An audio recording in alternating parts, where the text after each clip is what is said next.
जय हिंद दोस्तों। सही जवाब +1, गलत 0। स्कोर कमेंट में लिखना। चलो शुरू करते हैं। पहला सवाल, इंडिया का अपडेटेड एनडीसी 2031 से 2035 के लिए जो कैबिनेट ने मार्च 2026 में अप्रूव किया, जीडीपी एमिशंस इंटेंसिटी को 2005 के लेवल से कितने % तक कम करने का टारगेट रखता है? ऑप्शंस है ए 35%, बी 40%, सी 47%, डी 55%। कमेंट में लिखो अपना जवाब। 10 सेकंड्स।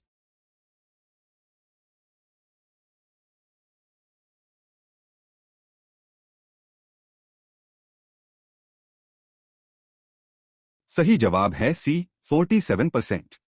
+1 सही वालों को। इंडिया का एनडीसी 2035 तक एमिशंस इंटेंसिटी में 47% की कमी और 60% non fossil fuel power capacity का टारगेट रखता है। फरवरी 2026 तक 52.57% ऑलरेडी अचीव हो चुका है। क्लाइमेट चेंज और एनवायरनमेंट सेक्शन के लिए मस्ट रिमेंबर टॉपिक है। चलो अगले पे। दूसरा सवाल, कॉर्पोरेट लॉज अमेंडमेंट बिल 2026 जो लोकसभा में इंट्रोड्यूस हुआ, ये कौन से लॉज को अमेंड करता है? दिए है 1 companies act 2013, 2 LLP act 2008, 3 SEBI act 1992। Options है ए 1 और 2 ओनली, बी 1 और 3 ओनली, सी 2 और 3 ओनली, डी 1, 2 और 3 तीनों। कमेंट में लिखो। 10 सेकंड्स।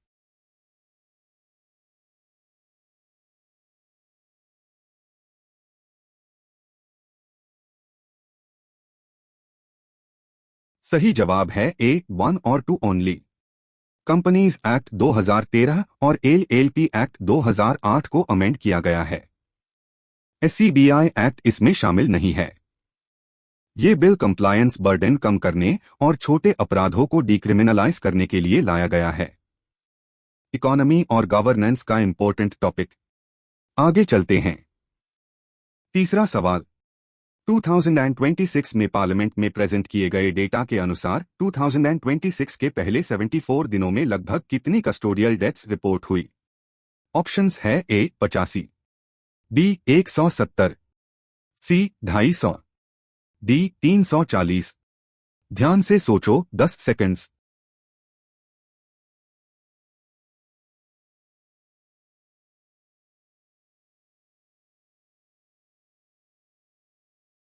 सही जवाब है बी 170।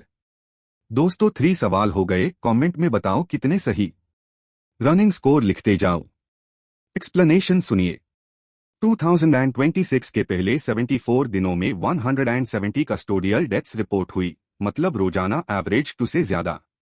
इंडिया ने 1997 में अनकैट साइन किया था, लेकिन आज तक रैटिफाई नहीं किया है। पॉलिटी और ह्यूमन राइट्स का क्रिटिकल टॉपिक। अगले सवाल पे। चौथा सवाल, state of working India 2026 report के अनुसार इंडिया में 15 से 25 साल के ग्रेजुएट्स में कितने % बेरोजगार है? ऑप्शंस है ए 15%, बी 22%, सी 30%, डी लगभग 40%। ये इकोनॉमी का बहुत इंपॉर्टेंट डेटा है। 10 सेकंड्स।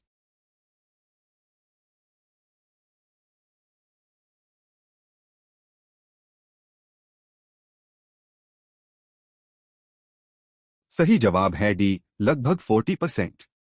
ये रिपोर्ट एक ग्रेजुएट पैराडॉक्स हाईलाइट करती है। एजुकेशन बढ़ रही है, लेकिन ग्रेजुएट अनएम्प्लॉयमेंट भी।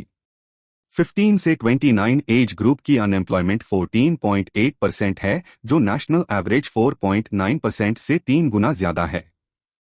इकोनॉमी और सोशल इश्यूज सेक्शन का मस्ट नो टॉपिक। चलो अगले पे।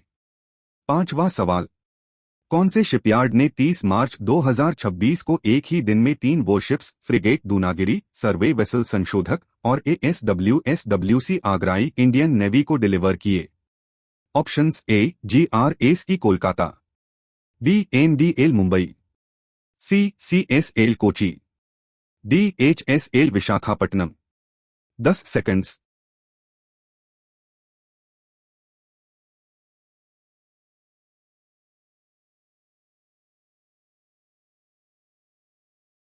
सही जवाब है ए GRAC कोलकाता। प्लस एक सही वालों को GRAC ने एक दिन में 3 वॉरशिप्स डिलीवर करके इतिहास रच दिया। Advanced frigate Dunagiri, survey vessel Sanshodhak और चौथा ASW शैलो वाटरक्राफ्ट आगराई। ये सब फुली इंडिजिनस है। डिफेंस सेक्शन का इंपॉर्टेंट टॉपिक। आगे चलते हैं।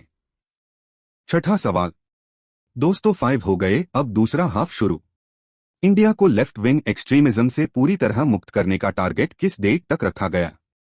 ऑप्शंस ए 15 अगस्त 2026, बी 26 जनवरी 2027, सी 31 मार्च 2026, डी 31 दिसंबर 2025। कमेंट में लिखो। 10 सेकंड्स।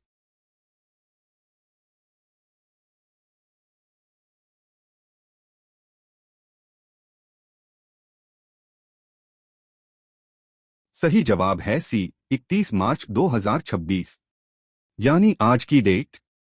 पीएम मोदी ने ये डेडलाइन सेट की थी और होम मिनिस्टर अमित शाह ने कंफर्म किया कि गवर्नमेंट इस पर ट्रैक है। इंटरनल सिक्योरिटी का बहुत इंपॉर्टेंट माइलस्टोन है। 6 सवाल हो चुके। कमेंट में अपना रनिंग स्कोर जरूर लिखो। अगले पे 7वां सवाल। 2026 का एबल प्राइज, जिसे मैथमेटिक्स का नोबेल कहा जाता है, जर्ड फॉल्टिंग्स को किस फील्ड में दिया गया? Options A topology and manifold theory, B arithmetic geometry and Diophantine equations, C computational fluid dynamics, D quantum information theory.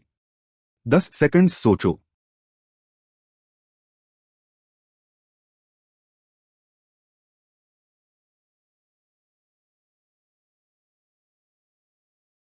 सही जवाब है B arithmetic geometry and Diophantine equations. Gerd Faltings एक जर्मन मैथमेटिशियन है जिन्होंने मोरडेल कॉन्जेक्चर prove किया था। Abel Prize Norwegian Academy of Science and Letters देता है। साइंस और अवार्ड्स सेक्शन का इंपॉर्टेंट टॉपिक। अगले पे चलते हैं। 8वां सवाल। 2026 में राजस्थान दिवस 30 मार्च के बजाय 19 मार्च को मनाया गया। इसका क्या कारण था? ऑप्शंस ए होली सेलिब्रेशंस के साथ अलाइन करना, B Supreme Court directive, C World Heritage Day के साथ अलाइन करना, डी हिंदू कैलेंडर की चैत्र शुक्ला प्रतिपदा के साथ अलाइन करना। 10 सेकंड्स।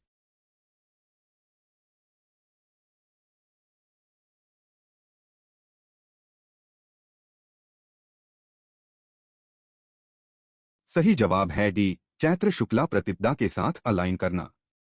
2026 में राजस्थान दिवस हिंदू कैलेंडर के हिसाब से 19 मार्च को शिफ्ट हुआ। सेलिब्रेशंस 14 से 19 मार्च तक 6 दिन का फेस्टिवल बन गया। कल्चर और पॉलिटी का इंटरेस्टिंग टॉपिक। बस 2 सवाल और बाकी है। 9वां सवाल। पीएमएफएमई स्कीम के तहत मार्च 2026 तक कितने micro food processing enterprises formalize किए गए? ऑप्शंस ए 59,000 से ज्यादा, बी 35,000 से ज्यादा, सी 25,000 से ज्यादा, डी 75,000 से ज्यादा। इकोनॉमी सेक्शन से इंपॉर्टेंट। 10 सेकंड्स।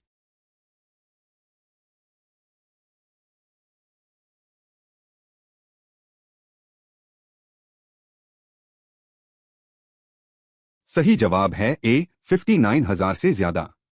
पीएमएफएमई स्कीम ने 59,202 एंटरप्राइजेस फॉर्मलाइज किए, 17,000 करोड़ से ज्यादा इन्वेस्टमेंट मोबिलाइज की और 5.18 लाख जॉब्स जनरेट किए। गवर्नमेंट स्कीम्स सेक्शन का मस्ट नो टॉपिक। 9 हो गए। कमेंट में स्कोर लिखते जाओ। लास्ट क्वेश्चन आता है। 10वां और आखिरी सवाल। कैफ जनरल एडमिनिस्ट्रेशन बिल 2026 इन सब फोर्सेस के लिए यूनिफाइड फ्रेमवर्क देता है, सिवाय एक के। वो कौन है? Options A BSF, B CRPF, C NIA, D CISF. ध्यान से सोचो, ये ट्रिकी है। 10 सेकंड्स।